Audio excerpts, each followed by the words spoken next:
चांदी की कीमतों में भारी उठापटक थमने का नाम नहीं ले रही। शुक्रवार को ग्लोबल मार्केट में भाव घटकर $63 तक आ गया, जो दिसंबर मध्य के बाद अब तक का सबसे कम भाव है। हालांकि रिकवरी के बाद चांदी $72 के करीब पहुंची, अब फिर टूटकर $70 के करीब कारोबार कर रही है।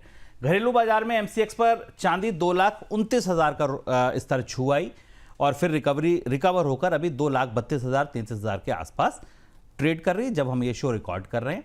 हालांकि गुरुवार के मुकाबले कीमतों में अभी भी दबाव बना हुआ है। सर, आज हुआ क्या अचानक? सुबह $63 तो किसी ने नहीं सोचा था, $63 $60 चांदी आ जाएगी, मतलब ये बड़ा करेक्शन है। क्या हुआ आज अचानक?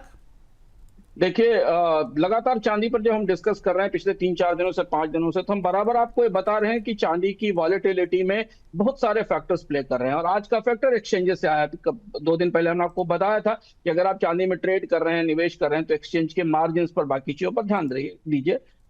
चाइना, जो कि चांदी का मार्केट तप रहा था बुरी तरह से, चाइना के एक्सचेंजेस ने काफी एक्टिविटी भी दिखाई थी, वहां से ये ताजी गिरावट, जो आज की गिरावट दिखाई दी। हालांकि जो वॉलेटिलिटी थी बहुत ज्यादा थी। शंघाई फ्यूचर्स, जो सिल्वर का फ्यूचर्स था, वो करीब करीब 15% गिरा था सिंगल सेशन में इस हफ्ते। इसके बाद काफी हैवी सेलिंग हमने वहां आते देखी थी। और चाइना के डोमेस्टिक मार्केट में जो चीन में चांदी का प्राइस था, वो प्रीमियम से डिस्काउंट, अगर आप ग्लोबल बेंचमार्क से माने तो प्रीमियम से डिस्काउंट के बीच में झूलने लगा। और ये आमतौर पर कम देखा जाता है चांदी में, जो शंघाई का एक्सचेंज है। और इसलिए लॉन्ग और शॉर्ट की जो जंग है वो बाजार में तेजी से बढ़ती दिखाई दी हमें, चाइना में भी और दुनिया के बाजारों में भी। चाइना से एक आंकड़ा और आया कि चाइना का जो only pure play silver fund है, जिसको यूबीएसएसआईडीसी silver futures fund of fund कहते हैं, इसका वैल्यूएशन मेथड भी बदला ग्लोबल फ्यूचर्स को ट्रैक करने के लिए।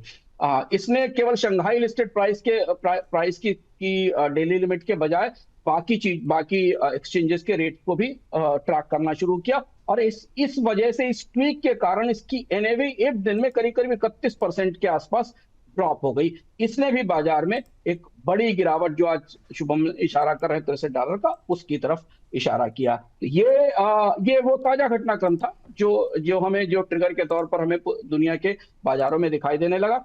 एक्सचेंज के रिस्क कंट्रोल और मार्जिन्स अब चांदी के लिए बड़ी चुनौती बन रहे हैं। चांदी की कीमतों में जो आपको वाइल्ड उतार चढ़ाव दिख रहा है, इसमें इनकी एक बड़ी भूमिका है।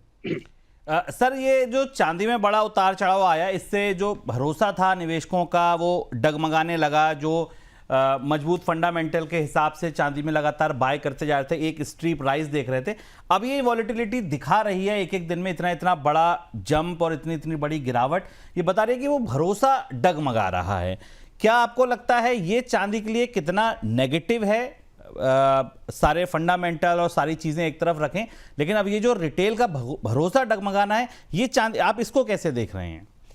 देखिए, अगर आप पूरे रेंज को करीब से देखें तो एक तरफ 120 का पीक है जनवरी 2026 का, दूसरी तरफ फरवरी का लो है 64 का। एमसीएक्स के हिसाब से देखें तो 410 और 280 का है।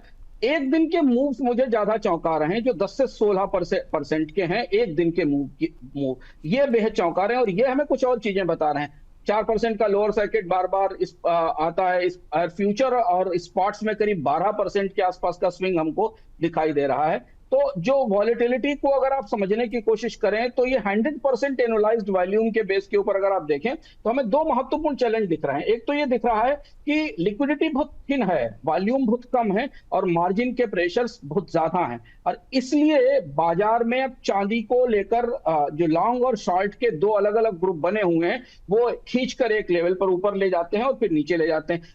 जब चांदी में मजबूती दिखती है, तो डिमांड सप्लाई का जो चैलेंज है, जो फंडामेंटल है, वो हमें दिखाई देता है। लेकिन कीमतें एक सीमा से ऊपर पहुंच चुकी हैं, तो हमें तेज बिकवाली आती है। एक और महत्वपूर्ण बात जो मुझे दिखाई दी पिछले 3-4 दिनों में, क्योंकि अलग अलग एक्सचेंजेस में अलग अलग तरीके से चांदी के भाव रिएक्ट कर रहे हैं, कई जगह लोकल करेंसी का भी प्ले, इस वजह से भी बेहद जबरदस्त अनिश्चितता और कंफ्यूजन बनी हुई है। तो इसलिए अभी निवेशकों के लिए ज्यादा बेटर ये होगा कि वो प्राइस व्यू देखने के बजाय पहले ट्रेडिंग बुक्स में वॉल्यूम देखें, लिक्विडिटी देखें और मार्जिन मैनेजमेंट को पहले समझने की कोशिश करें। उसके बाद फिर प्राइस को देखने की कोशिश करें, क्योंकि ये जो उठा पटक है, इसको स्थिर होने में 1 से 2 हफ्ते का समय लगेगा। हालांकि जो लेवल चांदी के स्टेबल लेवल बाजार में प्रोजेक्ट किए जा रहे हैं, इससे अलग अलग हमें वहीं कहीं आसपास उसके चांदी टिकती दिखाई देगी। ठीक है, तो अंशुमान जी का कहना है 1 से 2 हफ्ते रुकिए, ये जो उठापटक है ये सेटल होती दिखेगी और एक्चुअल लेवल जो है बाजार में डिस्कशन हो रहे हैं उन्हीं के आसपास हम टिकते दिखेंगे।